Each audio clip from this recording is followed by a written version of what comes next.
Hi, passionate Rangers FC fans.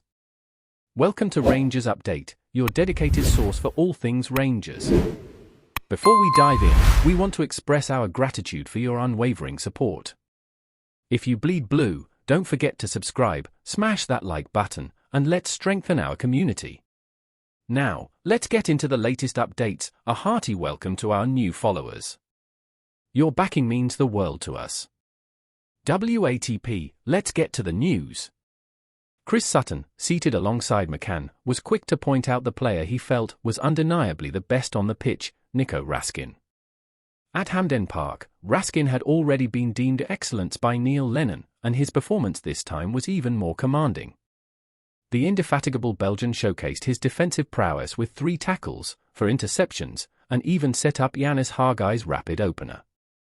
Crucially, he avoided the errors that had previously cost Rangers, such as the slip-up against Daizen Maeda in December's Cup final. Sutton, a 4-time Premiership champion with Celtic, didn't hold back in his praise. Raskin has been the outstanding player on the pitch, he told Sky Sports as the midfielder left to a standing ovation in stoppage time. He also highlighted the significance of Hagi's early goal, calling it vitally important for Rangers' momentum. The goal itself was a moment of precision. As the ball slipped through Cameron Carter-Vicker's legs, Hagi's pinpoint shot found the back of the net, a finish that spoke volumes about his composure and skill. "It's low, strong, and accurate," McCann noted, drawing comparisons to the brilliance of Hagi's legendary father, George, who watched proudly from the stands. Hagi's resurgence has been nothing short of remarkable. After a prolonged contract dispute left him sidelined early in the season, his return has been transformative. Describing him as like a new signing hardly captures the full extent of his impact on the team. McCann was effusive in his praise for Hagi's contributions, particularly his versatility and energy in the front line.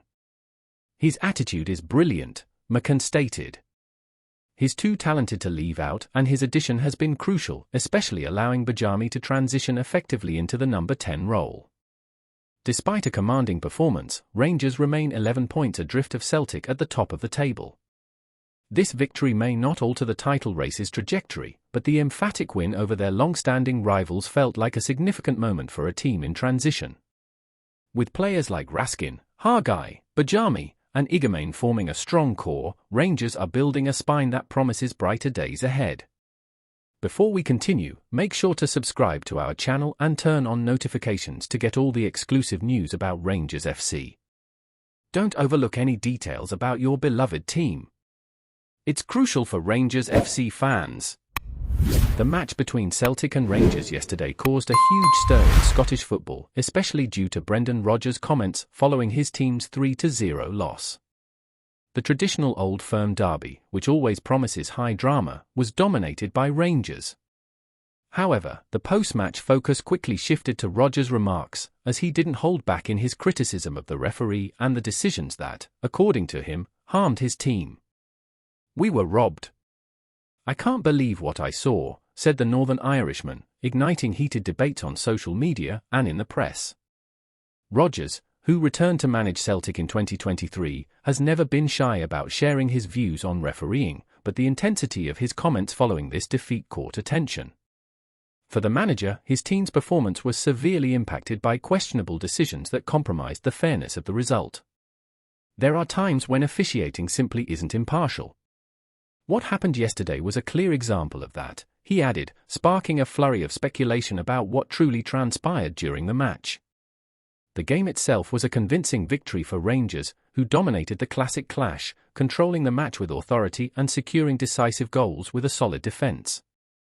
However, the main focus turned to Rodgers' protest, as he continued to claim that the result didn't accurately reflect the performance of the two teams, but rather the failures of the officiating. For many, his reaction seemed more like a strategy to deflect attention from the defeat, while others believe he genuinely had reasons to question the decisions on the field. Amidst this, the debate over the impartiality of Scottish referees is reignited. Rodgers, known for his outspoken remarks, had criticised officiating on previous occasions, but his words following this Old Firm clash were stronger than ever.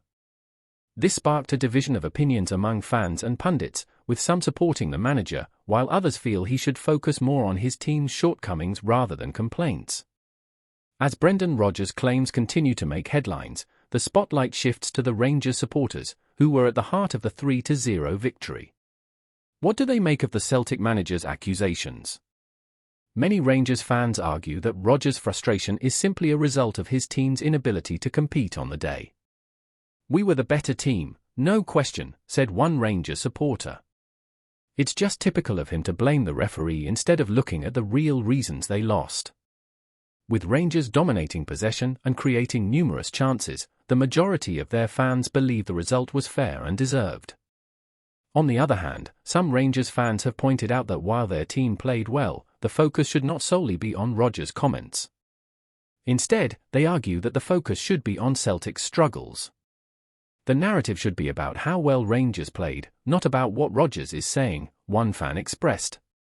"Celtic had no answers for our attack, and that's why we won. The referee had nothing to do with it." It seems that for many in the Rangers camp, the talk of a robbery feels like an attempt to distract from Celtic's poor performance. However, not all Rangers supporters are entirely dismissive of Rodgers' concerns. A few have suggested that while they don't agree with his claims of being robbed, they understand his frustration. "There have been some questionable decisions in other games this season," one fan admitted.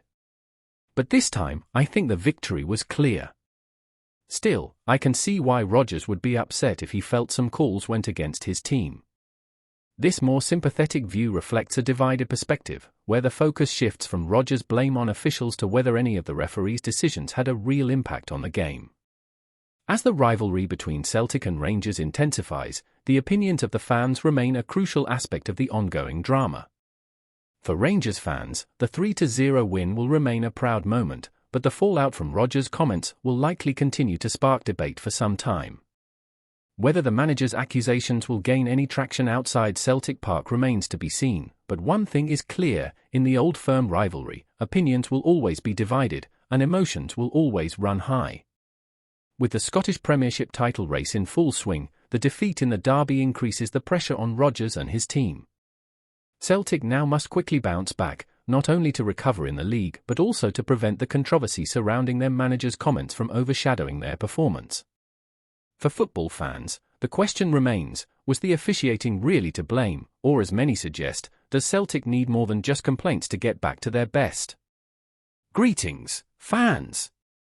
Make sure to hit that like button and subscribe to the channel, as it's greatly appreciated by Rangers FC.